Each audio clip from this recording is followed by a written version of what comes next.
मनुष्यानी मोहाला बळी पडायचं नसेल तर भगवंताच्या चरणी लीन व्हावं.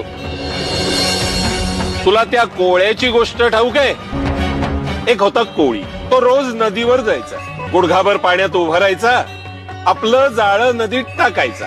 जाळ्यात त्याला भरपूर मासे मिळायचे. कोळ्याचा हा रोजचा दिनक्रम होता. पण एक मासा मात्र त्याच्या जाळ्यात कधीही सापडत नसे आणि त्याला त्या कोळ्याची अजिबात भयभीती नव्हती. तो आपला स्वच्छंदपणे नदीच्या पाण्यात फिरायचा. बाकीचे सगळे मासे जीवाला घाबरून असायचे.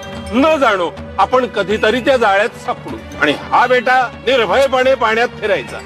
एकदा काय झालं, सगळ्या माशांनी विचार केला, एकत्र आले आणि त्या माशाला त्यांनी विचारलं, काय रे बाबा, त्या कोळ्याच्या जाळ्यात आपण अडकू अशी तुला भीती वाटत नाही कधी? आम्ही तर कायम भीती घालतीच जगत असतो. कधी न कधी आपण त्या जाळ्यात सापडणार आणि आम्ही ते सापडूच. पण तुला मात्र कशाची भयभीती नाही. हे सगळं कसं काय जमवतोस बाबा तू? मासा म्हणाला, अरे सोपं, मी काय करतो, कोळी आला, त्यांनी जाळं टाकलं की मी त्याच्या पायापाशी जातो. तो कोळी पाणी